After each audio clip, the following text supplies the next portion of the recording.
महर्षि में अनुभव ज्ञान से परमाराध्य सदगुरु महाराज की वाणी।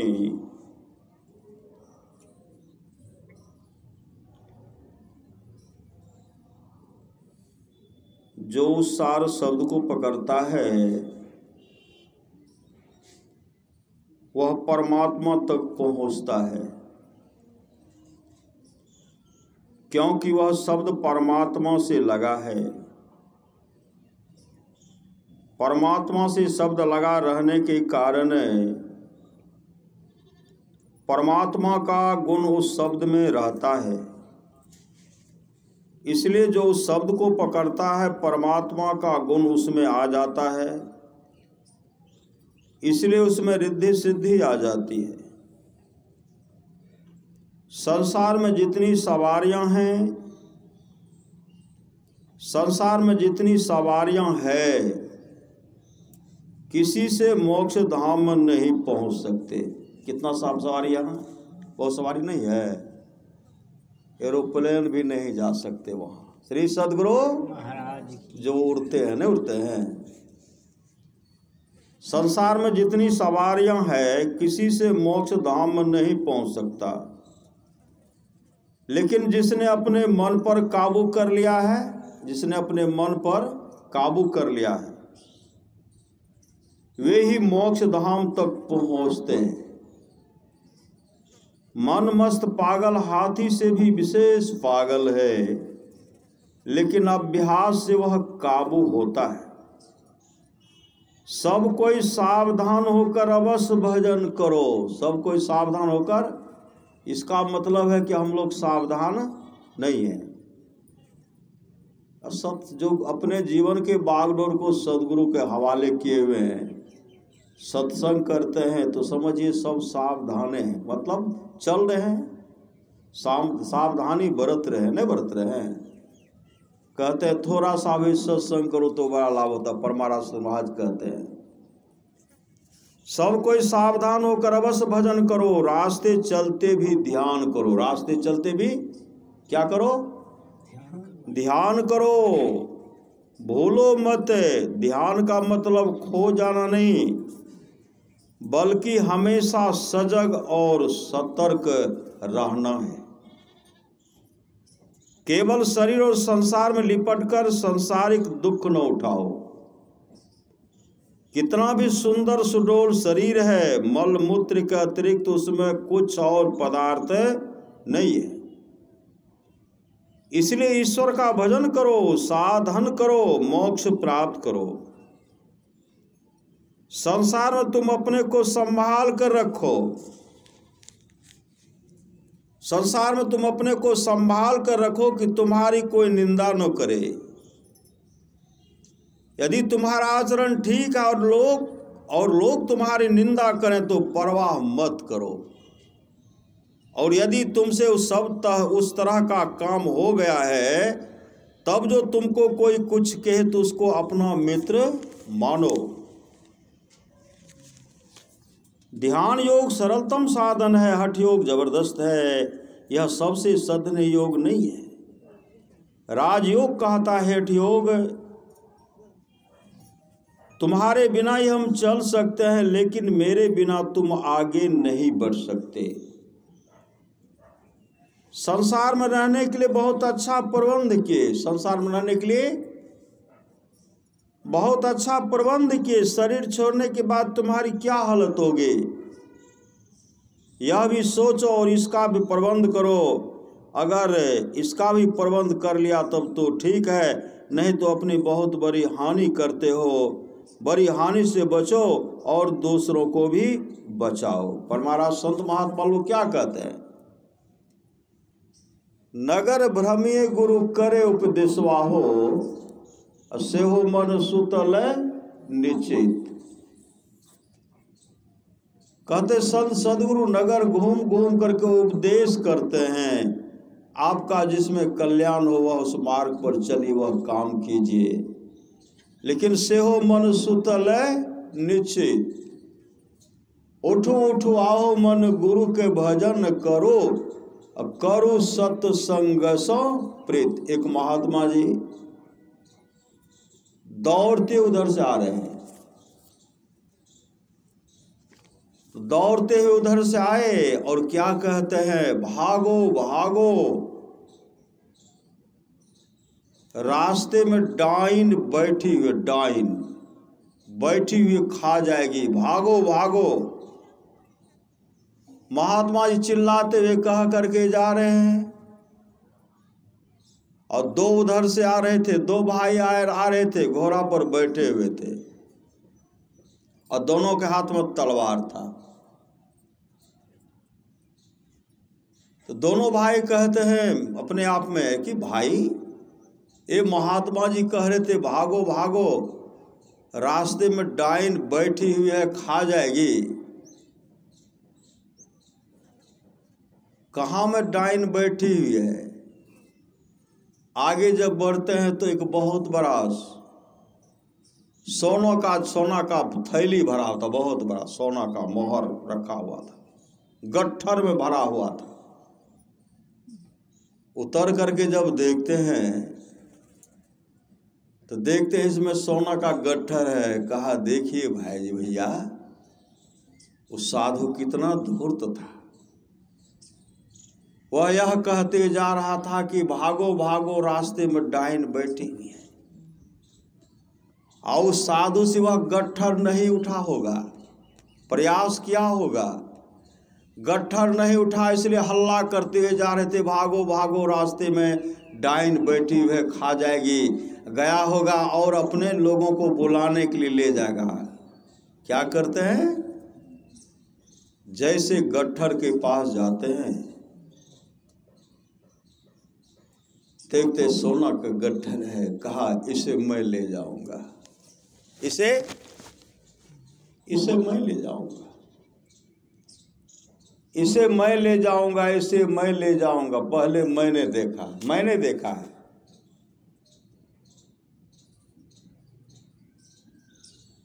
इसको मैंने देखा है। उसी समय क्या किए दोनों भाई,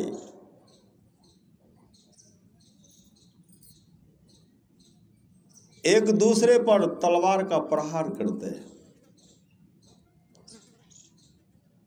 दोनों का निशाना अचूक था, चूकने वाला निशाना नहीं था। दोनों जैसे अपना तलवार का प्रहार करते हैं, दोनों भाई का तलवार एक दूसरे भाई पर गर्दन पर पड़ता है, दोनों का सर धड़ से अलग हो जाता है। रास्ते में वही धाराशाही मिट्टी के ढेर जैसा पड़ गया। साधु जानते थे इनको जो छुएगा उनकी अधोगति हो जाएगी, वे नष्ट हो जाएंगे। वह इसलिए नहीं छुए, लेकिन उपदेश करते हैं भैया मत जाओ, डाइन बेटी।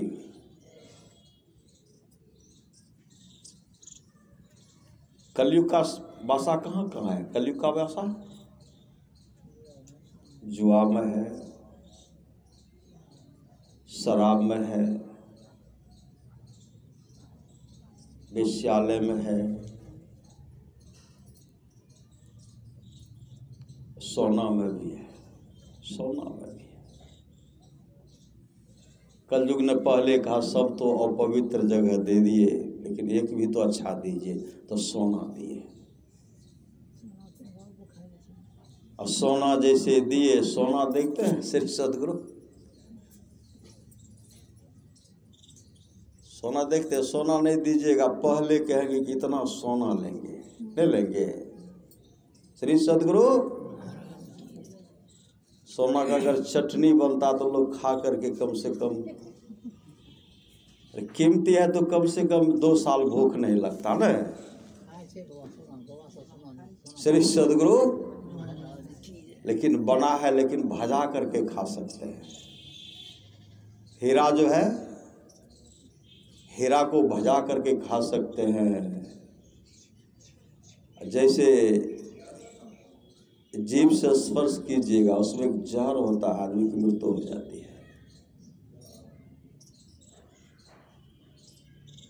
यही सोना का मुकुट ने राजा परीक्षित का दुर्दशा करवा दिए थे, नहीं करवा दिए थे। जरासंध का दिया हुआ मुकुट था, और उसको जब पहने, कल जो उसी पर सवार हो गए संत समिक मुनि का अपमान कर दिए, नहीं कर दिए, जबकि बहुत बड़े धर्मात्मा राजा थे। राजा परीक्षित भगवान कृष्ण के अनन्य भक्त थे। राजा परीक्षित, अर्जुन भी थे, नहीं थे, दादा भी थे उनका, पिताजी तो भगना ही थे, नहीं, अभिमन्यु पुत्र था राजा परीक्षित।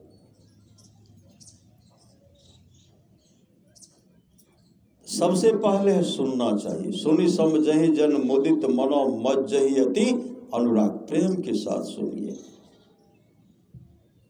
मज्जहि अति अनुराग लहहि चारि फल अक्षत तनु साधु समाज प्रयाग। इस भारत भूमि में ऐसे ऐसे महान संत हुए, आप लोग जानते होंगे, राका और बाका, नहीं, दोनों पति पत्नी थे। जंगल में लकड़ी चुन करके लाते थे, बेच करके अपना भरण पोषण करते थे।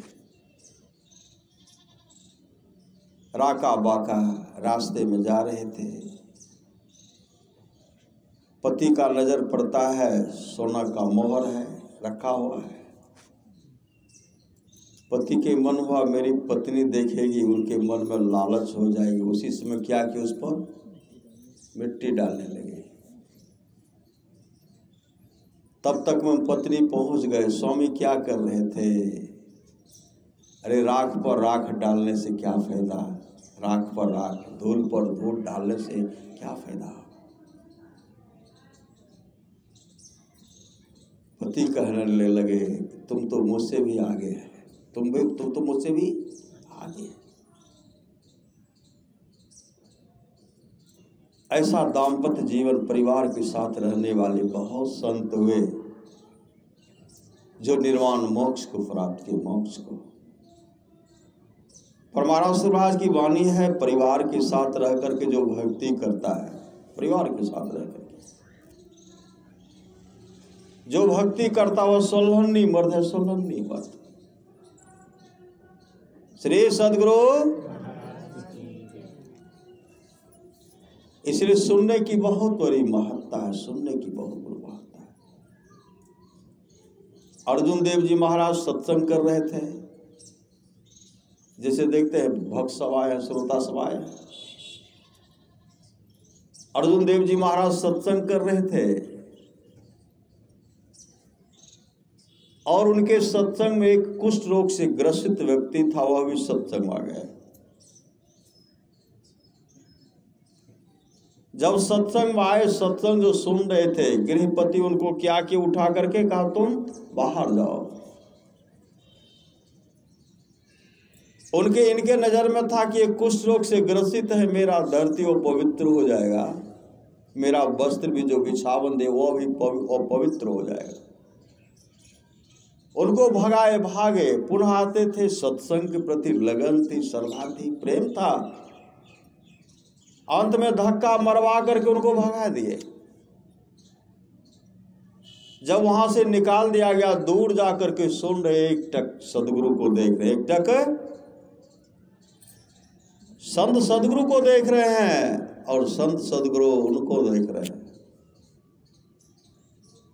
सत्संग समाप्त हुआ।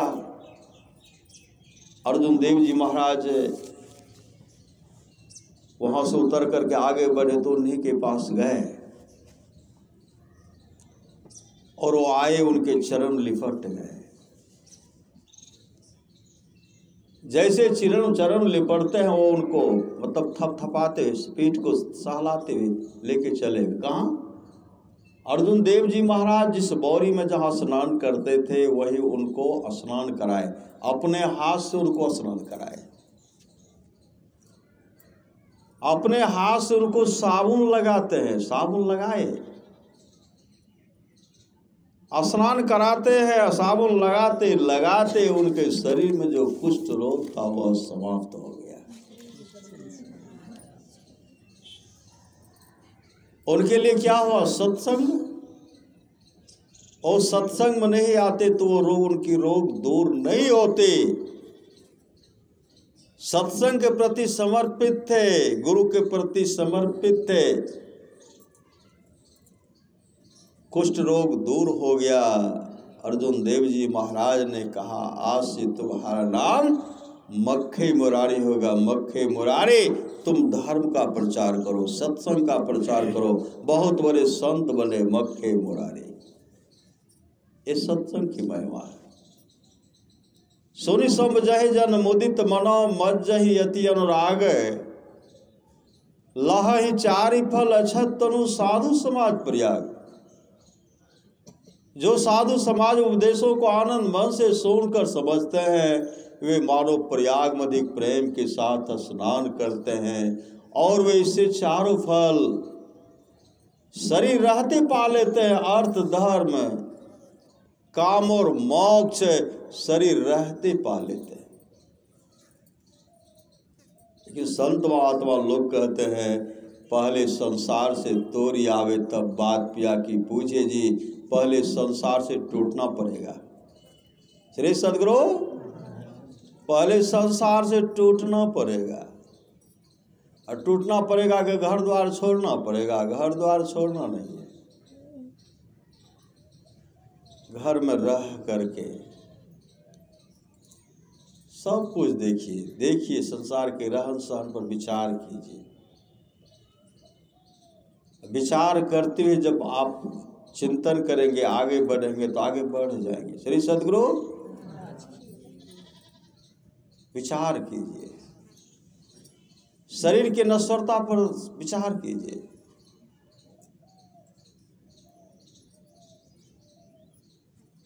भगवान बुद्ध ने कहा, सुंदर शरीर बेजान लट्ठे की तरह पृथ्वी पर पड़ा रह जाएगा, इसका हार हार अलग हो जाएगा। राजा भर्तहरि को आप लोग जानते होंगे, भर्तृहरि, भर्तृहरि, राजा भर्तहरि। उनकी पत्नी रानी थी, नाम क्या था उनका? पिंगला। बहुत सुंदरी थी। श्री सदगुरु, बहुत सुंदरी। और शरीर पर काफी घमंड भी करती थी। रानी थी,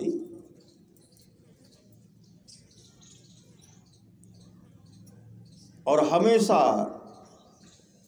राजा भर्तहरि राजपाट को संभालने में व्यस्त रहा करते थे। राजपाट को संभालने में संजोग से पिंगला की मृत्यु हो गई। राजा भर्तहरि बिलख बिलख करके रो रहे, बिलख बिलख करके। जहां उनका दाह संस्कार किया गया था उस जगह जाकर के, है पिंगला, है पिंगला, है पिंगला, चीखते चिल्लाते रहते थे। है पिंगला, है पिंगला जो कहते थे। गुरु गोरखनाथ वहां पहुंचे। गुरु गोरखनाथ के मन में हुआ कि इनको समझाना बड़ा मुश्किल है, इनको समझाना बड़ा मुश्किल है। बहुत तरह समझाए लेकिन वो समझे नहीं। उसी समय गोरखनाथ जी वहां गए जहाँ उनको जलाया गया था। एक मिट्टी का हंडी था, उनको पटक दिए, जान करके पटक दिया। पटकने के बाद वह टुकड़ा टुकड़ा हो गया। गोरखनाथ जी कहते, हारी रे हारी, हाय रे हारी, हारी रे हारी, जो चीख रहे थे, चिल्ला रहे थे। उधर पिंगला पिंगला पुकार रहे हैं भर्तहरि, इधर हारी रे हारी, दोनों एक ही जगह रो रहे थे। उसी समय गोरखनाथ जी हारी हारी कहकर जो हंडी रे पुकार रहे थे। राजा भर्तहरि कहते, महाराज एक हंडी के लिए आप रो रहे हैं? एक क्या कई हंडी हम आपको नई से नई हंडी दे सकते हैं, हम देंगे, जिसका कोई कीमत नहीं है। इस हंडी का क्या कीमत है? कहिए तो मैं हंडी का बौछार लगा दो, ढेर लगा दो वहां।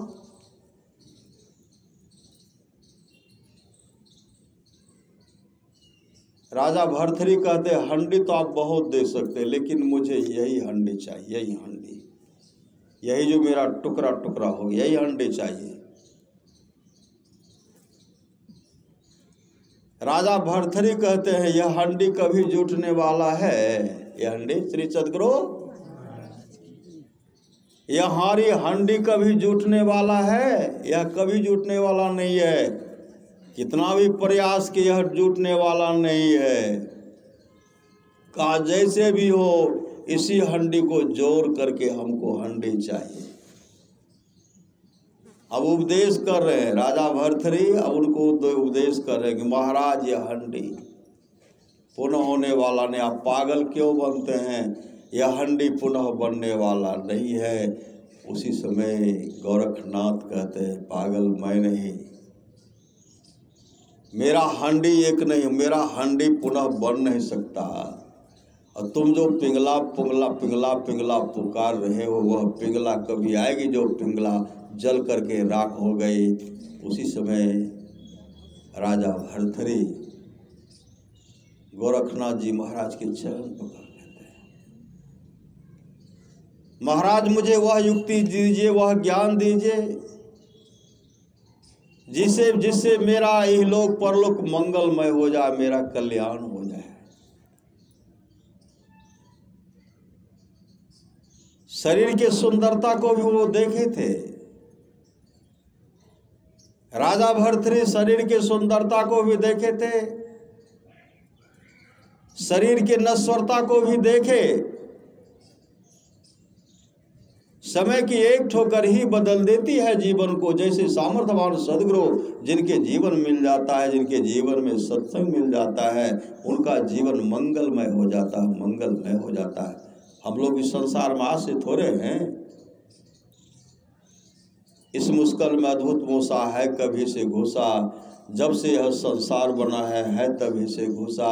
शरीर रूपी मुश्किल में जीवात्मा रूपी मूसा कब से है, जब से सृष्टि बनी है तब से हम लोग इस संसार में हैं, तब से हम लोग संसार में। लेकिन हम लोगों को एक जन्म का भी बात याद नहीं है। बचपन में किस रूप में थे, कहाँ कहाँ क्या देखे, याद है? नहीं है। जब से सृष्टि बनी है तब से हम लोग संसार में, तब से। कभी इस घर में जन्म लिए, कभी उस घर में जन्म लेते हैं, पता ही नहीं चलता है कि पहले घर मेरा था। लेकिन किसी किसी को याद होता है।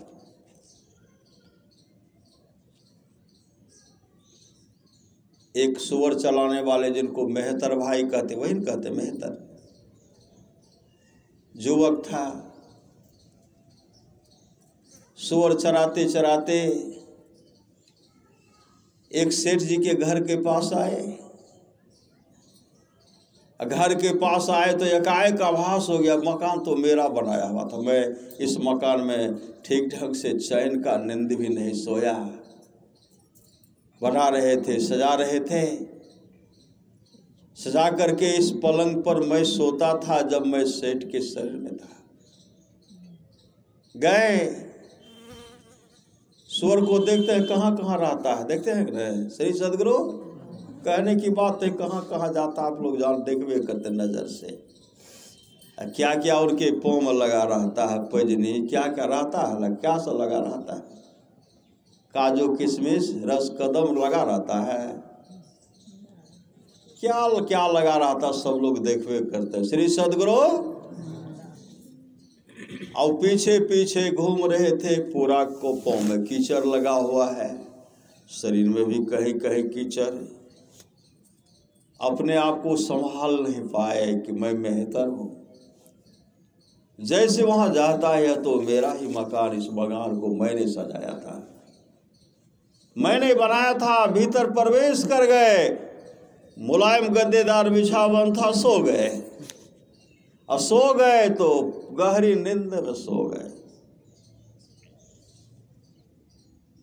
उधर से सेठ पुत्र आते हैं, देखते यह है फलना मेहतर का डोम का लड़का है, ये फलना है, तू कैसे सो गया। और उसको काफी पिटाई कर रहे हैं, काफी पीट रहे हैं। एक संत सदगुरु से होकर के जा रहे थे और कहते आप इनको क्यों पिटाई कर रहे हैं? कहा देखिए ये तो इस गाँव का मेहतर है, मेरे मुलायम गद्देदार बिछावन पर सो गया। वे संत सदगुरु कई जन्मों की बात को जानते थे और कहते हैं सेठ जी ये तो अभी मेहतर का पुत्र है, डोम के घर में पैदा लिया, यही तुम्हारे पिताजी थे, तुम्हारे पिताजी का जब शरीर छूटा तो मेहतर के शरीर में, डोम के शरीर में चला गया, ये आपके पिताजी हैं। धन तो बटोरा, न जीवन में दान, न पुण्य, न सत्संग, न भजन, कोई ऐसा शुभ कर्म बन गया था जिनको मानव का शरीर तो मिल गया, कोई सा पुण्य काम था, लेकिन जब इस मुलायम गद्देदार बिछावन पर सोते थे कहते थे हमसे बड़ा कोई नहीं है, हमसे बड़ा कोई नहीं है। वो अधूरा काम को जो और सोते, लेकिन अब मौका कहाँ, हाथ से निकल गया। क्या सेठ पुत्र क्या कहेंगे कि बाबूजी चलिए, कहेंगे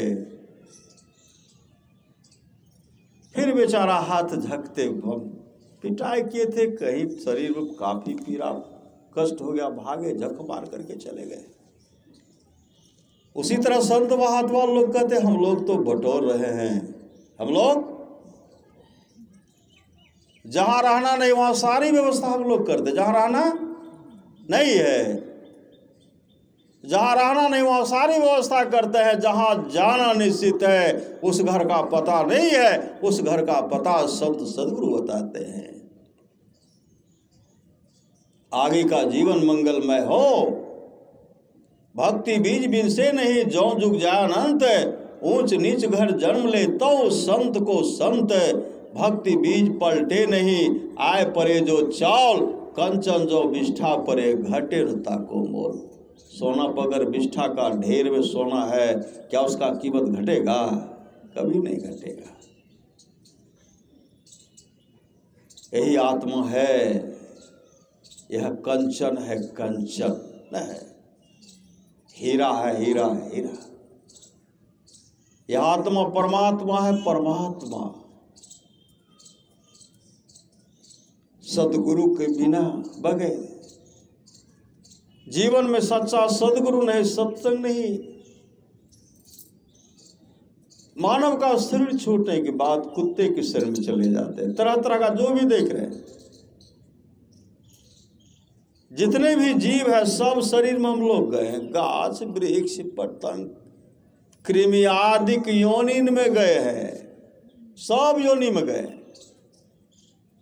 पशु पक्षी कृमि आदि योनि में भर में बहु बार हो, एक बार नहीं बहुत बार उसमें गए हैं। नर तन अब ही कृपा कर देहूं, अब प्रभु करहूं उबार हो। अब हे प्रभु मेरा उद्धार कर दीजिए। सामर्थ्यवान सदगुरु अपने प्रभु अपने गुरु से प्रार्थना करते हैं।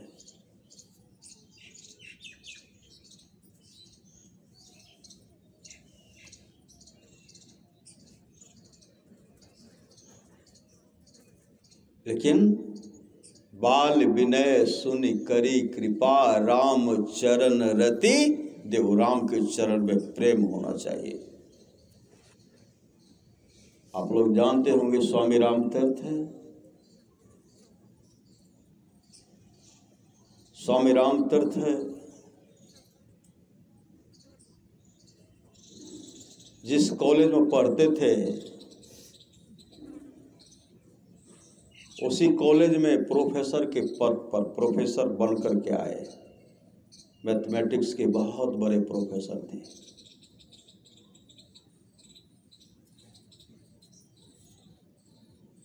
कॉलेज गए, समय पर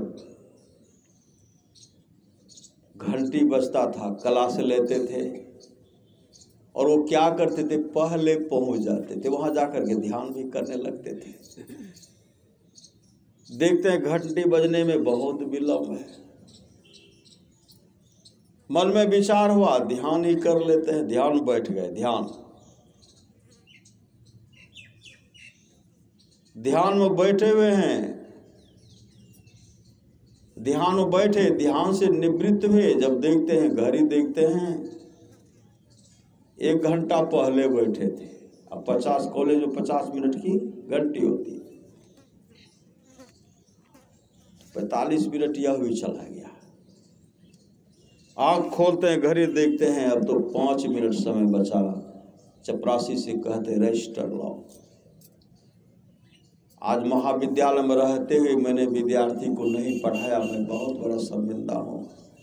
चपरासी कहते सर आप तो ये रजिस्टर दिए हमको, तो हम प्रिंसिपल साहब को दे दिए। स्वामी राम तीर्थ कहते हैं मजाक करते हो। चपरासी गए प्रिंसिपल के पास, तब तक राम तीर्थ भी जाते हैं और कहते, स्वामी राम तीर्थ भी गए और कहते सर आज हम बहुत बड़े शर्मिंदा हैं, महाविद्यालय में रहते हुए मैंने विद्यार्थी को नहीं पढ़ाया, रजिस्टर दीजिए। प्रिंसिपल साहब क्या कहते, अभी आप रजिस्टर हमको दिए हैं, आप विद्यार्थी को पढ़ाए हैं, आपका सिग्नेचर भी है। क्या कहते सर आप भी मजाक करते हैं, एक तो चपरासी मजाक करते, आप भी मजाक करते हैं, हम खुद शर्मिंदा हैं। श्री सदगुरु तब तक रजिस्टर लिए चले गए। कहाँ? कमरा में पहुंचते, जहां विद्यार्थी सब थे उठ करके खड़े हो गए। विद्यार्थी सब क्या कहते सर अभी दोबारा क्लास आप ही लीजिएगा। स्वामी राम तीर्थ कहते क्या बक रहे हो, क्या बोल रहे हो जी? का वही कह रहा कि दोबारा क्लास आप ही लीजिएगा। स्वामी राम तीर्थ कहते हम तो खुद शर्मिंदा हैं, महाविद्यालय में रहते हुए तुम लोगों को नहीं पढ़ाया। उस समय तमाम विद्यार्थी को कहते सर आज जितना सुंदर आप पढ़ाए उतना सुंदर जीवन में आप कभी नहीं पढ़ाए थे। क्या बोल रहे हो? देखिए सर कॉपी देते, जो लिखाए थे सब, जो लिखा है सब उसमें लिखा हुआ था, सिग्नेचर साइन जो किए थे स्वामी राम तीर्थ जिस तरह सिग्नेचर करते थे उसी तरह सिग्नेचर किया हुआ था सबके कॉपी में। स्वामी राम तीर्थ परमहंस जी महाराज की आंख से आंसू डबडबा कर गिरता है और प्रिंसिपल साहब के चैम्बर में गए, कहते सर एक तो सादा पन्ना दीजिए। प्रिंसिपल साहब कहते क्या कीजिएगा? छुट्टी लीजिएगा। कहा नहीं, रिजाइन दूंगा, रिजाइन करूंगा।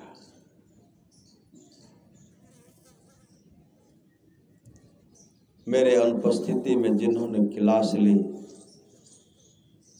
अब उनके शरण में जाना है। प्रिंसिपल साहब समझाते रह गए, प्रिंसिपल साहब समझाते रहे, कहा नहीं अब उनके शरण में जाना है जिन्होंने मेरे बदले मेरे अनुपस्थिति में जिन्होंने मेरे बदले में क्लास लिया, मैं उनके शरण में जाऊंगा। रिजाइन दे करके सदा के लिए महाविद्यालय से निकल गए, हिमालय की गुफा में चले गए, ध्यान किए।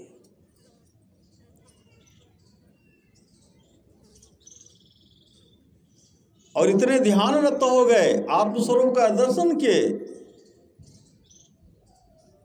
गहरी नींद में भी सोते थे, जब श्वास लेते थे हर श्वास से निकलता था हे राम हे राम हे राम। अपने इष्ट का आवाज और इष्ट का सुमरन करते थे, हे राम हे राम हे राम का आवाज होता था।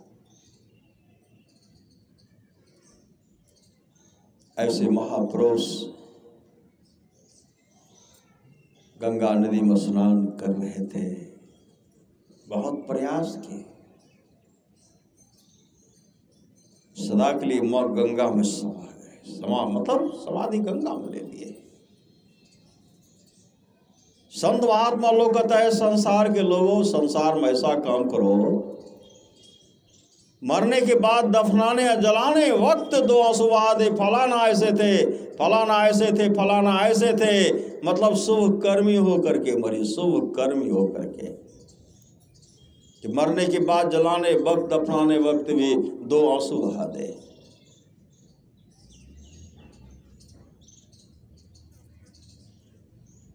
बाल विनय सुनि करी कृपा, राम चरण रति देहु। आप लोग जानते होंगे बादशाह शाहजहां, उनकी पत्नी कौन थी? बहुत पत्नी थी, बहुत पत्नी। उसमें से एक मुमताज बेगम थी, मुमताज बेगम। उनके इष्ट कौन? उनके इष्ट थे भगवान कृष्ण। उनके इष्ट कौन थे? भगवान कृष्ण। एक दिन शाहजहां कहते हैं आप जाइए, भ्रमण कराइए। साथ में सिपाही को भी दिए और 4 कहार भी हैं, डोली पर बैठाते हैं। कार उनको बैठाए, चारों तरफ से पर्दा है, पर्दा लगा रहता है ना, उनको बिठा करके कहाँ जहां जहां कहेंगे इनको घुमा। और शाहजहां ने कहा था अमुक फलाना हर जगह लेके जाना है। जैसे रास्ते में लेकर के जा रहे थे, जैसे पालकी को नीचे रखते हैं, तो मुमताज बेगम कहने लगी यहां क्यों रोके, पालकी क्यों रोके? कहार सब कहते हैं, सिपाही सब कहते हैं यहाँ जो है छोटे सरकार रहते हैं। छोटे सरकार कौन? मस्जिद में रहते हैं बड़े सरकार, अब मंदिर में रहते हैं छोटे सरकार। वहां भी था, क्या था? ऊंच नीच का भाव था। मस्जिद में हमारे जो अल्लाह रहते हैं वे बड़े सरकार हैं, अब मंदिर में छोटे सरकार, हिंदू के छोटे सरकार भगवान कृष्ण रहते हैं। उनके नजर में इस तरह का भावना था। लेकिन जर्रे जर्रे वो परमात्मा, तो परमात्मा सबके, परमात्मा जर्रे जर्रे में परमात्मा का निवास स्थान है। और परमात्मा का निवास सबके अंदर में है। जो प्रेम श्रद्धा से देखते हैं, खोजते हैं, परमात्मा उनको दर्शन देते हैं। संत कबीर ने कहा मोको कहाँ ढूंढे बंदे, मैं तो तेरे पास में, ना मैं मंदिर ना मैं मस्जिद है, ना काबे के लाश में, खोजे हो तो तुरंत मिली हैं पल भर की तलाश में। अगर खोजेंगे तो परमात्मा कहीं बाहर नहीं, अंदर में आपके पास है। जैसे सदगुरु अभी भी प्रकट होकर के दर्शन देते हैं, भगवान कृष्ण अभी भी अपने इष्ट को दर्शन देते हैं, भगवान राम अभी भी अपने भक्त को दर्शन देते हैं, भगवान शिव अभी भी अपने भक्त को दर्शन देते हैं। आदि आदि जो देवता हैं, जो उनका भक्त है, वह इष्ट अपने भक्तों को दर्शन देता अभी भी देते हैं। इसमें है बाल विनय सुनि करी कृपा, राम चरण रति देहु। प्रेम चाहिए, ये तो प्रेम की बात है। उधो बंदगी तेरे बस की नहीं है, यहाँ श्रद्धे के होते हैं सौदे, आस की इतनी सस्ती नहीं है। ये तो प्रेम की बात, उधो बंदगी तेरे बस की नहीं है। जैसे वहाँ कहते हैं यहाँ कौन रहते हैं, कहते छोटे सरकार। मुमताज बेगम कन्नी कौन छोटे सरकार? कहा इसमें हिंदू का देवता रहते हैं, इस मंदिर में भगवान कृष्ण का मूर्ति है, भगवान कृष्ण रहते हैं। तो भगवान कृष्ण की भक्ति नहीं थी, उनके इष्ट थे भगवान कृष्ण। हे कृष्ण, हे कृष्ण। नाम का सुमरन करते हुए, नाम को जपते हुए जैसे मंदिर प्रवेश करते हैं, जहां भगवान कृष्ण का मूर्ति जो था संगमरमर का था, वहां गए, भगवान कृष्ण प्रकट हो गए। भगवान कृष्ण प्रकट हो गए। भगवान कृष्ण बांसुरी बजाने लगे, बांसुरी बजा रहे हैं। मुमताज बेगम दौड़ करके भगवान कृष्ण के चरण निपट गई, अपने आंसू से भगवान कृष्ण के चरण को धो डाले। ये प्रेम है, श्रद्धा है। जो प्रेम रस शाखा नहीं अमृत पिया तो क्या हुआ। भगवान कृष्ण अंतर्धान होते हैं। मुमताज बेगम आंसू बहाते हुए अपने इष्ट का स्मरण करते हुए वापस आई, पालकी पर बैठ गई। जैसे कहार उनको उठाते हैं और कहते हैं अब कहाँ चलोगे? कहा बड़े सरकार के पास। मुमताज बेगम ने कहा बड़े सरकार छोटे सरकार, जिन सरकार का मुझे दर्शन करना था सब सरकार तो यही मुझे मिल गया। अब चलो यहाँ से वापस चलो। एक निष्ठ, एक ईश्वर पर चल विश्वास पूर्ण भरोसा तथा अपने अंतर में उनकी प्राप्ति का दृढ़ निश्चय रखना, सदगुरु की निष्कपट सेवा, सत्संग और दृढ़ ध्यानाभ्यास, इन पांचों को मोक्ष का कारण समझना चाहिए। यह श्रद्धा प्रेम से होता है। आप लोग जानते होंगे रहीम जी अकबर के दरबार में नवरत्न कवि थे। नवरत्न थे।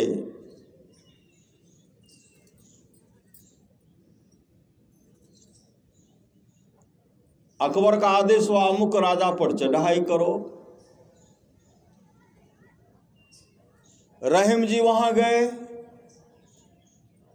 रहीम जी क्या कि उस राजा पर चढ़ाई की, उस राजा को बंदी बना लिए। राजा को जब बंदी बना लिए तो राजा कहते हम तो आपके अधीन हो गए, आपके हम अधीन हो गए।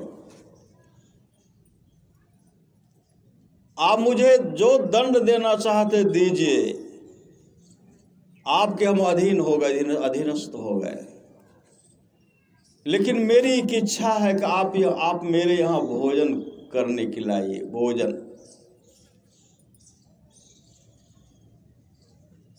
रहीम जी तो भगवान कृष्ण के भक्त थे। रहीम जी के इष्ट कौन थे? भगवान कृष्ण थे। रहीम जी हाँ भर देते हैं कल अमुक समय में मैं आ रहा हूं। समय निर्धारित कर दिए। उसी समय दूसरे दिन राजा क्या कि अपने हाथ से भोजन बनाए, अपने हाथ से भोजन बनाए। अब भोजन बना करके उसमें क्या किए? जहर मिला दिए। जहर रहीम जी खाएंगे, रहीम जी की मृत्यु हो जाएगी। इसी तरह जो हम पर चढ़ाई करेंगे, हमको बंदी बना लेंगे और उनको भी इसी तरह भोजन करा करके सबको हम मार डालेंगे। तो पहले रहीम जी पर श्री सदगुरु रहीम जी के लिए कहा जहर मिला करके इनको खिलाऊंगा, इनकी मृत्यु हो जाएगी। अपने हाथ से भोजन बनाए, उसमें जहर मिलाए। रसोईया को बनाने के लिए नहीं दिए। रसोईया को भी पता नहीं था। समय निर्धारित था, अमुक समय में जाना है तो जाना है। उसी समय जैसे रहीम जी वहां जा रहे थे, वहां जब पहुंचते हैं तो 5 साल का लड़का था। वह लड़का क्या कहते हैं आप कहाँ जा रहे हैं? कहा हम जा रहे हैं राजा के यहाँ जा रहे हैं, वहाँ भोजन करने के लिए निमंत्रण दिया गया, हम वहाँ भोजन करेंगे। लड़का कहते मत जाइए, आप उनके यहाँ भोजन मत कीजिए। रहीम जी कहते हम नहीं जाएंगे तो हम तो झूठा हो जाएंगे। हम उनको वचन दिए तो वहाँ जाएंगे, भोजन करेंगे।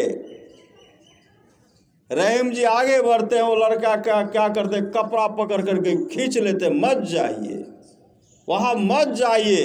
रहीम जी कहते हम जाएंगे ही। वह बालक खींचते पीछे कर देते, हटिए मत जाइए। रहीम जी कहते तुम मुझे क्यों रोकते? हम समय दिए तो वहां जाएंगे ही। तब वह लड़का कहते आप तो भोजन करने के लिए जा रहे हैं, राजा अपने हाथ से भोजन बनाए हैं, उसमें जहर मिला दिए हैं, रसोईया को भी पता नहीं है। आप खाएंगे आपकी मृत्यु हो जाएगी, इसलिए आप मत जाइए। तो रहीम जी कहते सो तुम कौन हो? सो तुम कौन हो, क्या कृष्ण हो कि मैं तुम्हारे बात को मान जाऊं? कृष्ण होता तो उनके बात को मान भी जाता, कृष्ण होता उनके बात को मैं मान भी जाता। तब वह लड़का कहते अगर कृष्ण हो तो, कहा तब तो मैं मान जाऊंगा, अगर कृष्ण हो तो तब तो मैं मान जाऊंगा। उसी समय भगवान कृष्ण प्रकट हो गए, उसी समय भगवान कृष्ण प्रकट हो गए। प्रकट होते हुए कहते रहे धोखा है, धोखा है, धोखा। राजा अपने हाथ से भोजन बना करके जहर मिला, जाओ उन पर चढ़ाई करो, उसको बंदी बना लो। और भगवान कृष्ण के चरण में रहीम जी लिपट जाते हैं। बाल विनय सुनी करी कृपा, राम चरण रति देहु। चरण में लिपट गए और भगवान कृष्ण अंतर्धान हो जाते हैं। रहीम जी वापस आए, सिपाही को लेकर के फिर उनको बंदी बना लिए। उस समय राजा कहते हैं महाराज आपको तो हम निमंत्रण दिए थे भोजन करने के लिए, आपको मेरे यहाँ आकर के भोजन करना था, लेकिन आप सिपाही लेकर के हमको बंदी बना लिए। रहीम जी कहते हैं निमंत्रण भी देते हो, भोजन में जहर भी मिलाते हो, भोजन जहर मिला करके भोजन करा करके तुम मुझे मारना चाहता, मरवाना चाहता था। उसी समय राजा क्या करते, रहीम जी के चरण पकड़ लेते हैं, महाराज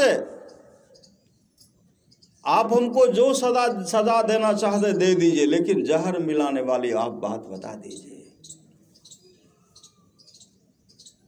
जहर मिलाने वाली बात आपको किसने कहा? महाराज मैंने अपने हाथ से भोजन बना करके अपने हाथ से जहर मिलाया है, मेरे सिपाही मेरे रसोइया को भी पता नहीं है। जहर मिलाने वाली बात आप बताइए। उसी समय रहीम जी कहते हैं मेरे इष्ट भगवान कृष्ण है, भगवान कृष्ण ने ही कहा है कि राजा अपने हाथ से जहर मिलाया है, इसलिए उन पर जाकर के चढ़ाई करो। उसी समय रहीम जी के चरण पकड़ते हुए राजा कहते हैं महाराज आप जो लेना चाहते ले लीजिए, मैं भी चाहता हूं मैं अपने जीवन के बागडोर को भगवान कृष्ण के चरण शरण में हवाले कर दूं। वह राजा भी भगवान कृष्ण के भक्त बन गए। यह प्रेम है, श्रद्धा है, ये तो प्रेम की बात है। उधो बंदगी तेरे बस की नहीं है, यह श्रद्धे के होते हैं सौदे, आस की इतनी सस्ती नहीं है। ये तो प्रेम की बात है, उधो बंदगी तेरे बस की नहीं है। यह श्रद्धा प्रेम है। आप लोग जानते होंगे भक्त चोखामल, चोखामल दिल्ली के रहने वाले थे, मजदूरी करते थे।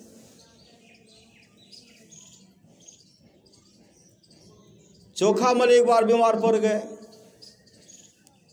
कई दिन से काम पर नहीं गए थे।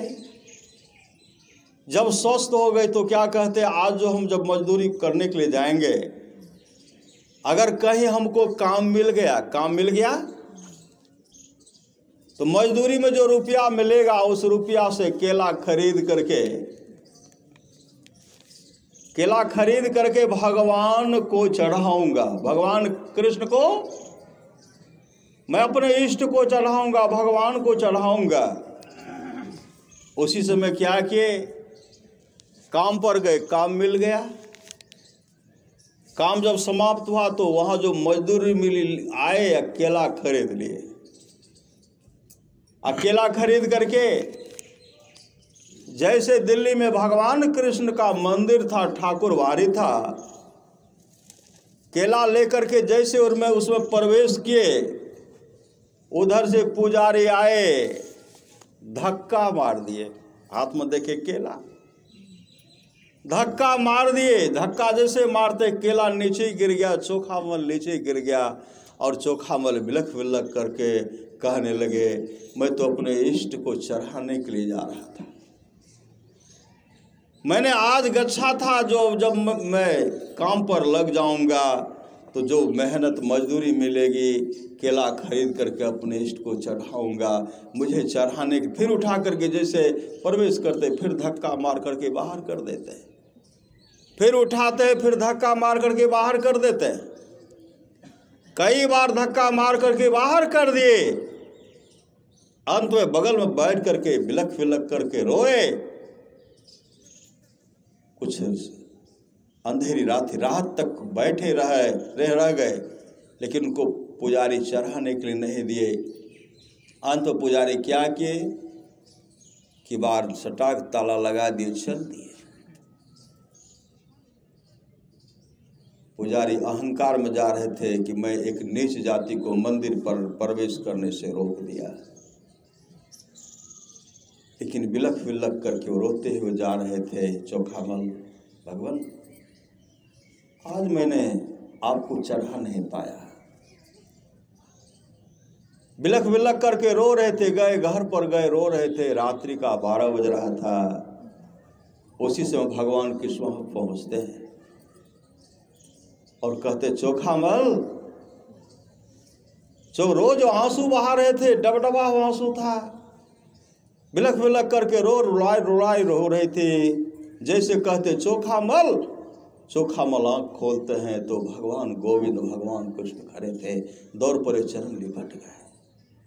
कहते चोखामल, केला कहाँ, केला खिलाओ, जोरों की भूख लगी है, केला खिलाओ। चोखामल ने कहा, भगवान प्रभु मैं तो मंदिर में जा रहा था चढ़ाने के लिए, मुझे चढ़ाने के लिए नहीं देख दिया। कहा मैं सब कुछ जानता हूँ, मैंने सब कुछ देखा, इसलिए केला खिलाओ। चोखामल भगवान कृष्ण को केला देते हैं, भगवान खा रहे हैं। शाबाश, भाव का भूखा हूं मैं, भाव एक सार है, भाव वाले भक्त का भरपूर मुझ पर भार है, भाव से मुझको बलाता, भाव से बेरा पार है। श्रद्धा से केला खाए। भगवान कृष्ण कहते चोखामल, तुम मेरे लिए प्रत्येक दिन कम से कम एक छिमरी केला मेरे लिए अवश्य लाना। मैं प्रत्येक दिन आकर के तुम्हारे हाथ से मैं केला खाऊंगा, प्रत्येक दिन। चोखामल, केला में बहुत स्वाद था, एक केला दे दो रुक्मणी जी के लिए। एक केला देते, जो था दिए, रुक्मणी जी के लिए भगवान कृष्ण केला लेके चले गए। ये श्रद्धा प्रेम है।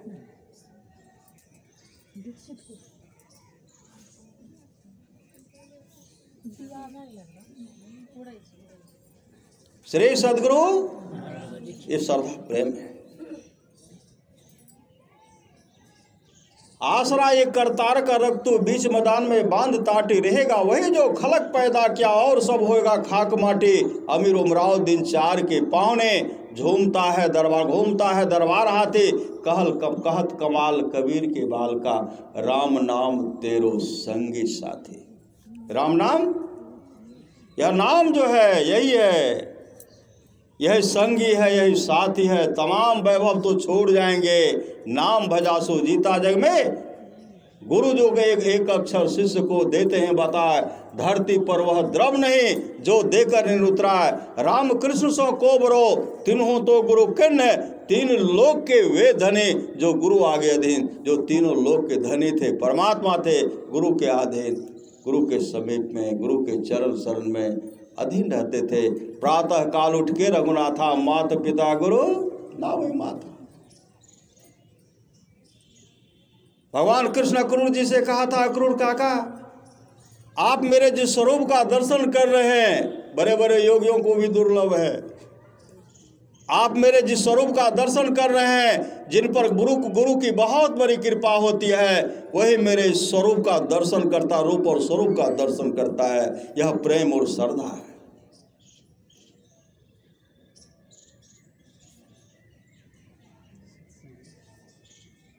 लेकिन विश्वास संत शिशु सूर्य जी महाराज कहते थे, विश्वास को कोई खरीद नहीं सकते हैं। भक्ति, श्रद्धा, प्रेम को कोई खरीद नहीं सकते। अगर इनको खरीदा जाता तो टाटा, बिरला, मुकेश अंबानी, बड़े बड़े राजा महाराजा इस प्रेम भक्ति वैराग को खरीद लेते, श्रद्धा को खरीद लेते।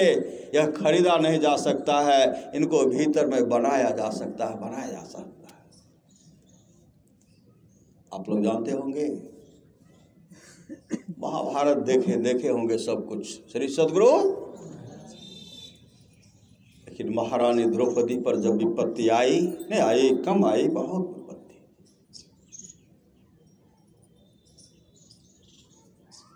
महारानी द्रौपदी अगर अपने पिताजी के बात को, पूर्व जन्म में अगर अपने पिताजी को बात को मान लेती, इस जन्म में उनको दुर्दिन नहीं देखना पड़ता है। पूर्व जन्म में यह महारानी थी, राजा की लड़की थी, पिताजी चाहते थे सत्संग कराने के लिए, तो वो कहते थे नहीं सत्संग मत कीजिए, सत्संग मत कीजिए, खरमास है तो ये मास है, मलोमास है। दुर्वासा जी को भेजते, उनको समझाइए, बहुत संत को भेज समझाइए, मेरे मन में होता सत्संग करने के लिए, लेकिन मेरी लड़की जो है वह सत्संग करने के लिए नहीं देती है, आप उनको समझाइए। जो महात्मा जाते थे उन्हीं से वह झगड़ डपट बैठते थे, नहीं भले मास है, खरमास है। ऐसे संत महात्मा के द्वारा साफ लगा था,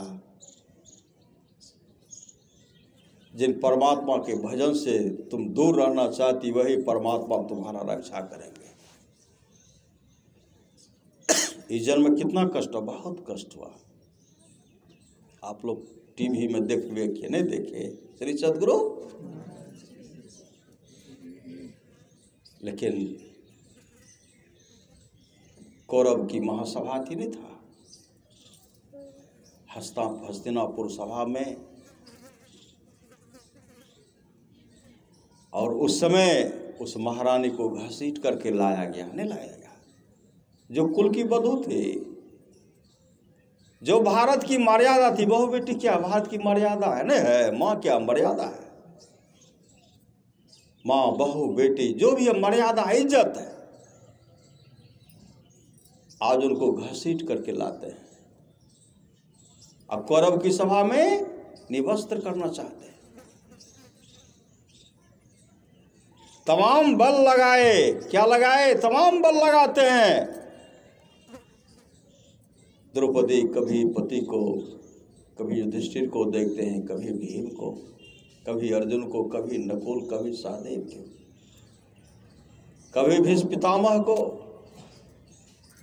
कभी द्रोणाचार्य को, आदि आदि को देखते हैं, और भरी सभा को देखते हैं।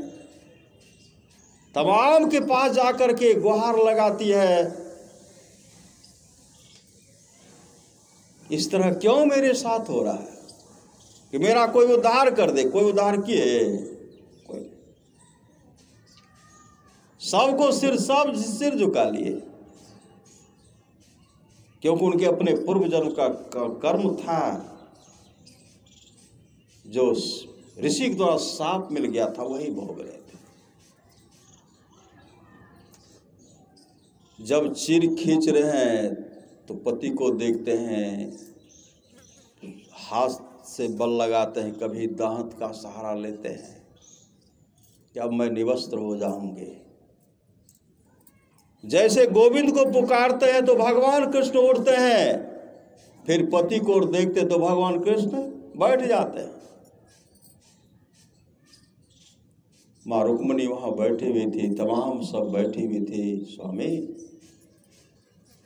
क्या किसी भक्त पर विपत्ति आ पड़ा? कहाँ? कौन है? द्रौपदी है। कहाँ? तो आप जाते क्यों नहीं? जल्दी से जाइए, आप विलंब क्यों कर रहे हैं? उठ बैठ क्यों कर रहे हैं? भगवान कृष्ण कहते चला तो जाता है, जब मुझे याद करते तो मैं उड़ता हूं, पुनः दूसरे पर भरोसा रखते हैं, इसलिए मैं बैठ जाता हूं। उसी समय मां रुक्मिणी मक्खी का रूप धारण करके महारानी द्रौपदी के कान के पास बैठ करके कहने लगी, द्रौपदी गोविंद को भजो, गोविंद को भजो, संसार का आशा छोड़ दो, गोविंद को भजो। कहने भर का देर था उसी समय, अब लाज रखो गिरधारी, सारी को छोड़ देते हैं। अब लाज रखो गिरधारी, मेरी इज्जत आपके हाथ में है, आप जैसा रखना चाहते रख लीजिए।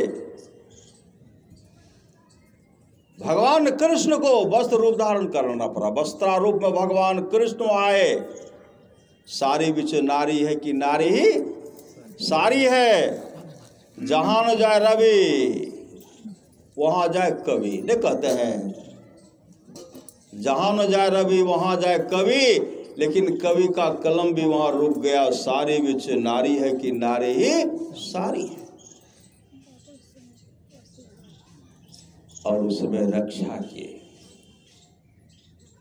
इसलिए भरोसा रखिए, आसरा रखिए, आसरा एक करता, भरोसा रखिए एक ईश्वर पर अचल विश्वास, पूर्ण भरोसा, तथा अपने अंतर में उनकी प्राप्ति का दृश्य रखना। सदगुरु की निष्कपट सेवा, सत्संग और दृढ़ ध्यानाभ्यास, इन पांचों को मोक्ष का कारण समझना चाहिए। आप लोग जानते होंगे, सच्ची घटना है। एक बादशाह, एक यूनान का बादशाह बीमार पड़ गया। सभासद की बैठक हुई, राजा का इलाज हो रहा, लेकिन राजा का रोग दूर नहीं हो रहा। सभासद ने, बड़े बड़े वैद्य, हकीम, डॉक्टर ने कहा, अगर अमुक आकृति का बच्चा मिल जाए और उनको मार करके उनके पित्ताशय से दवाएं तैयार किया जाए और बादशाह को पिलाया जाएगा, तो बादशाह रोग मुक्त हो जाएंगे। सब ने एक स्वर से कहा कि ठीक है, देश के बादशाह को बचाने के लिए क्या दो, क्या अगर कई का भी जान लिया जाए तो वह कम में है। श्री सदगुरु, वह कम ही है। सभासद की बैठक में सब पास कर दिए। अब अमुक आकृति के बच्चा को खोजना है। बादशाह को भी लड़का था, डॉक्टर को भी लड़का था, मंत्री को भी लड़का था, सिपाही को भी लड़का था, और सभासद में जो जो बैठे हुए थे सबको लड़का था, लेकिन सबका लड़का अपना लड़का, प्यारा लड़का था सबका। श्री सदगुरु, खोजा जाए, कहीं न कहीं तो मिलेगा। पैसे के लालच में माता पिता अपने को बच्चे को बेचेंगे, खरीद करके लाइए, अब मार करके उनके पित्ताशय से दवाएं तैयार कीजिए। आए, निकलते हैं, निकलते निकलते बहुत दूर निकल गए। एक लड़का था जो शरीर पर, उनके शरीर पर धूल था, धूल धूसरित था, शरीर पर वस्त्र भी नहीं था। जैसे ये लोग पहुंचते हैं, लगा को इनको बच्चा को लगा कि मेरे लिए जमराज आ रहे हैं, वो भाग गए घर भाग गए तो घर में दोग में छिप गए। श्री सदगुरु, दोग में छिपते हैं, और दोग में छिपने के बाद जैसे वो अंदर प्रवेश करते हैं तो उस घर में बच्चे की माँ बैठी हुई थी, एक छोटा सा बालक था उनके गोद में। मंत्री, सिपाही, वैद्य सब हकीम थे। जैसे अंदर प्रवेश करते हैं तो वो बच्चे की माँ कहाँ आए हैं? कहा हम अमुक आकृति का लड़का को खरीदने के लिए आए हैं, अगर ऐसा बच्चा मिल जाता तो हम ढेर सारा धन देंगे, धन का अंबार लगा देंगे। है तो इस तरह के बच्चा को बेचो। कहा ठीक है, मेरे पास हमको 4 लड़का है। कहा ये बच्चा को बेचोगी? कहा नहीं, छोटा बच्चा, अंतिम बच्चा। श्री सदगुरु, तब किसको बेचोगी? बड़ा बच्चा को कहाँ है? कहा वो तो काम करता है, कुछ काम करता है, गाय भैंस चरा लेता है। कहा उसे छोटा बेचो? कहा तो बकरी चरा लेता है, वो कुछ काम करता है। कहा दोनों में से है इसको? कहा 3 में से किसी को नहीं बेचूंगी। कहा तब किसको? कहा एक बच्चा और है। कहाँ बच्चा? कहा लाओ। क्या करता है? कहा वो कुछ छोड़ करता है, टहलते रहते। श्री सदगुरु, बड़का या पिछला? श्री सदगुरु, ऊपर लेके मैं छे कि निचल के मैं छे, बिचला के हम लोग हैं बिचला में से। श्री सदगुरु, तो देखते उधर भी कोई सम्मान नहीं मिलता है ना, माता पिता का अग्नियों दान देकर हक हमार करने मिले, बड़के भाई देते छोटके भाई। तो चलो हमारा के विचार के लिए भगवान के भजन करी। श्री सदगुरु बिचला के कोई मन, हमारे के कोई मन नहीं छे। श्री सदगुरु वही बिचला लड़का था, कहा सिर्फ खाता है। उनको लाया, देखते हैं धोल धोसरित था। कैसे काम से कहाँ चलेगा, ढेर सारे धन दिए, ढेर सारा धन देकर को खरीद करके ले गए बादशाह के पास। फिर सभासद की बैठक हुई। सभासद में जो जज थे, हाकिम जो थे, सब ने कहा इस बच्चे को मार करके इनके पित्ताशय से दवाई जो है तैयार किया जाए और बादशाह को पिलाया जाए, रोग मुक्त हो जाएंगे। आदेश हो गया, जल्लाद के हवाले कर दिया गया। अब जल्लाद का तलवार जो है उनके गर्दन पर पड़ने ही वाला था। आकाश को ओर देखता है, हंसने लगता है, हंसने लगता है। बादशाह देख रहे थे, जो लड़का जो ठहाका मार करके हंस रहा था, आकाश को ओर देख करके हंस रहा था। बादशाह कहता है जल्लाद रुक जाओ, अरे बच्चे, और इस समय तुम अपने माँ को याद नहीं करके, पिता को याद नहीं करके, अरे कुछ ही क्षण में तुम्हारा सर जो है धड़ से अलग हो जाएगा जल्लाद के तलवार से, तो आकाश को ओर देख करके हंसता क्यों है? उस समय वह बालक ने कहा, ऐ बादशाह, इससे आपको क्या मतलब? आप तो अमर होना चाहते, रोगग्रस्त से दूर, रोगग्रस्त है, रोग से मुक्ति चाहते, छुटकारा चाहते हैं। आपको इससे मतलब क्या? मेरा हत्या करके आप मेरे पित्ताशय से दवाएं तैयार करके आप सेवन करके रोग मुक्त हो जाइए, आपको इससे क्या मतलब है? बादशाह कहते हंसने का कारण बताओ, और आकाश को देख करके हंसे क्यों? कहा नहीं बताऊंगा। उसी समय बादशाह कहते जब तक हंसने का कारण नहीं बताओगे तब तक तुम पर जल्लाद का तलवार नहीं चलेगा। उसी समय वो बालक कहते हैं, हे बादशाह, बच्चा जब बीमार पड़ता है उनके माता पिता क्या से क्या इलाज नहीं करते हैं। मेरा पुत्र ठीक हो जाए, मेरे पुत्र के अंदर में जो रोग है वह रोग दूर हो जाए, उसके लिए माता पिता अपने सर्वस्व को बेच डालते हैं, सब कुछ बेच डालते हैं बच्चे को बचाने के लिए। लेकिन सबसे पहले मैंने उन माता पिता के फैसला को देखा। मेरे 4 भाई थे, जो काम करते थे उनको रखा, जो छोटा पुत्र था उनको भी रखा, मैं बैठ करके सिर्फ खाता था, मुझे बेच डाला। सबसे मैंने उन माता पिता के फैसला को देखा, चंद पैसे के लालच में मुझे बेच डाला। हे बादशाह, गांव में किसी तरह का झगड़ा झंझट होता है, गांव के मुखिया के पास जाता है, मैं वहां के भी मुखिया के फैसला को देखा। वहां अगर उनका फैसला नहीं होता है तो कोर्ट कचहरी का सहारा लेता है। कोर्ट कचहरी के भी फैसला को मैंने देखा। वहां भी फैसला नहीं होता है तो हाकिम के पास जाता है। उन हाकिम के भी फैसला को मैंने देखा। वहां भी जब उनका फैसला नहीं होता तो देश के मालिक के पास जाते हैं। मैंने देश के मालिक के भी फैसला को मैंने देखा। मंत्री को भी अपना पुत्र है, डॉक्टर को भी अपना पुत्र है, हाकिम को भी अपना पुत्र है, आपको भी अपना पुत्र है, लेकिन अपना पुत्र आपका प्यारा पुत्र है। मैं गरीब के घर में पैदा लिया, इसलिए मुझे आपने खरीद करके लाया। मैंने सबकी लीला को देखा, सबके फैसला को देखा। अब मैं उन दीन दुनिया के मालिक से कहता हूँ, प्रभु संसार की लीला को मैंने देखा, संसार के फैसला को मैंने देखा, अब तेरी लीला देखनी है। इस जल्लाद के तलवार का तू क्या करता है?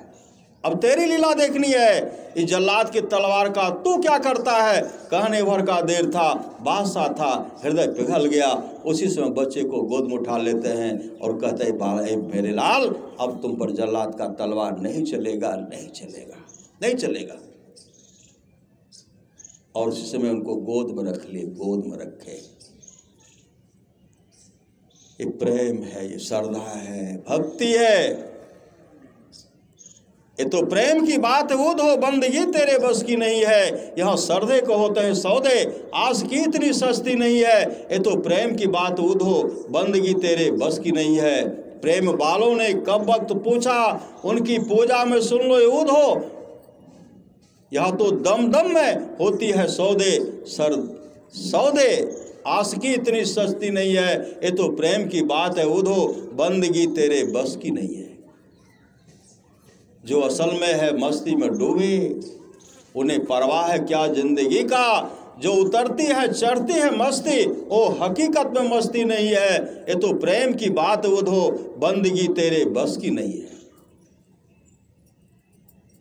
जिसकी नजरों में है श्याम प्यारे, ओ नजर फिर तरसती नहीं है। जिनके नजरों में मोहर समाए, ओ नजर फिर तरसती नहीं है। ये तो प्रेम की बात है उधो, बंदगी तेरे बस की नहीं है। जिनकी नजरों में है श्याम प्यारे, ओ नजर फिर तरसती नहीं है। जिनके नजरों में मोहन समाए, ओ नजर फिर तरसती नहीं है। ये तो प्रेम की बात उधो, बंदगी तेरे बस की नहीं हो। परमात्मा का जर्रे जर्रे में परमात्मा है, और मौका है। अब की चूक माफ नहीं होगी। इस बार जो चूक जाएंगे खाने पीने में, अमूल जीवन को बर्बाद कर देंगे। यह सुंदर मानव का शरीर छूटेगा।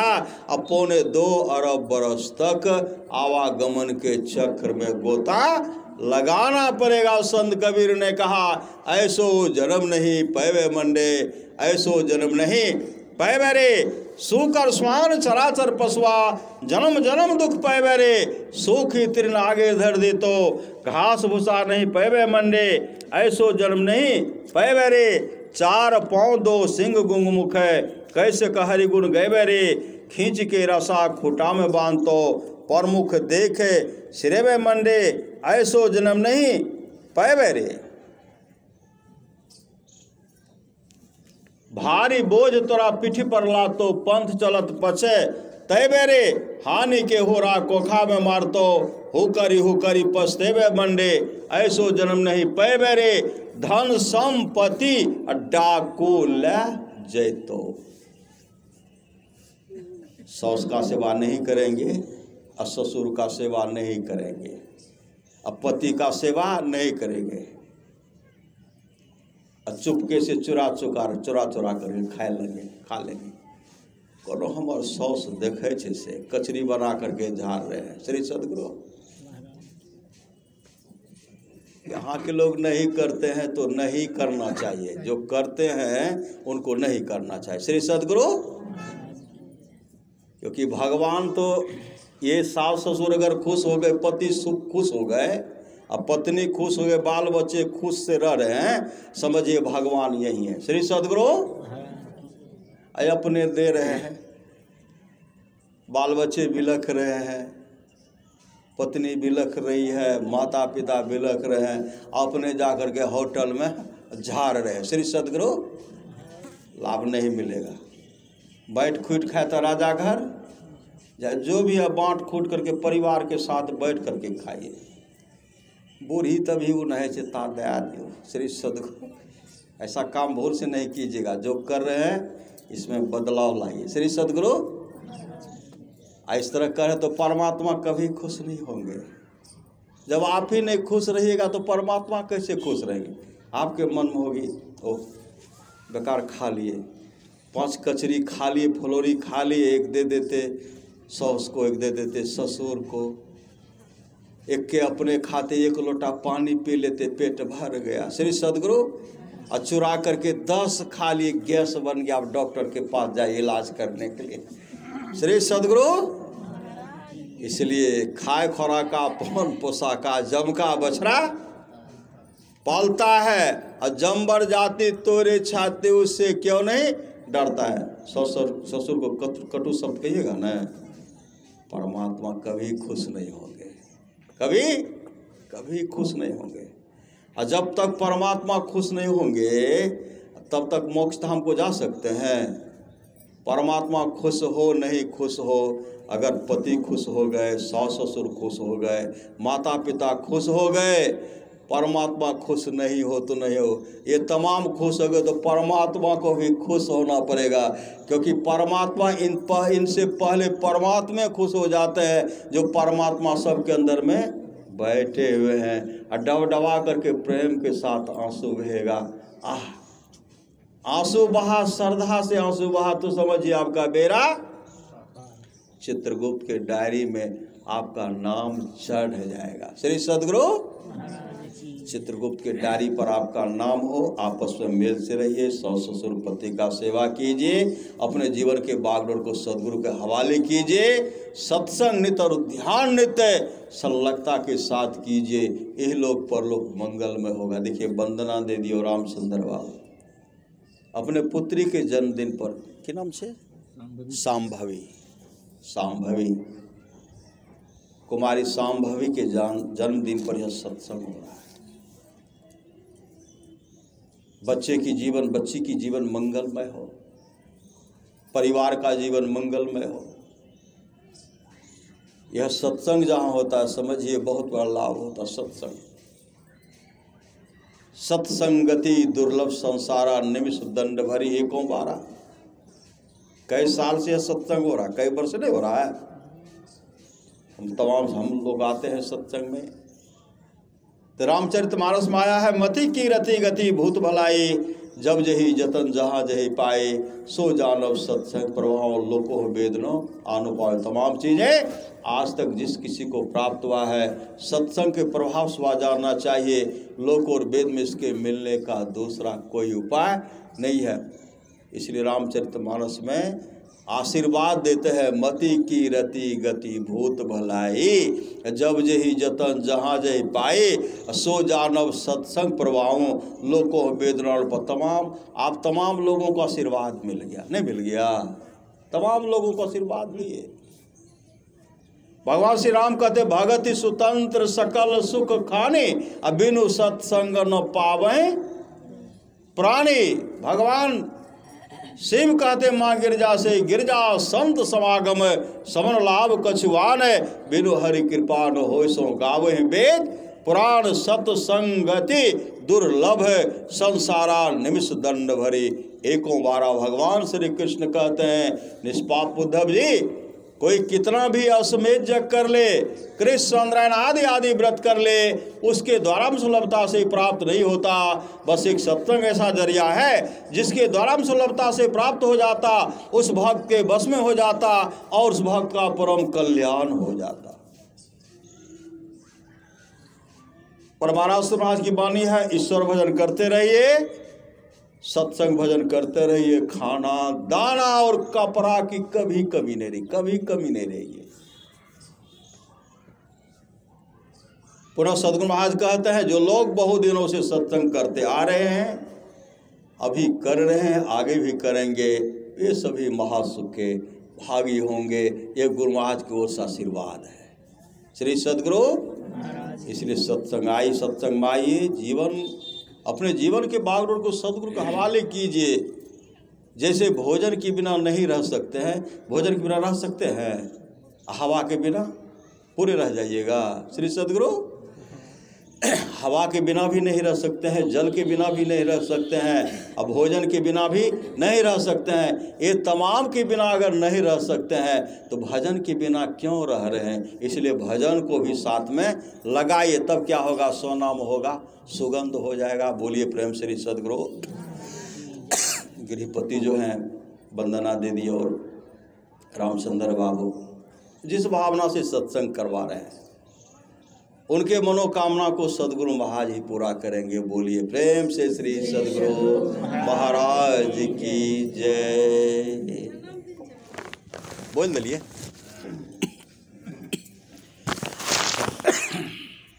श्री सद्गुरु महाराज की जय।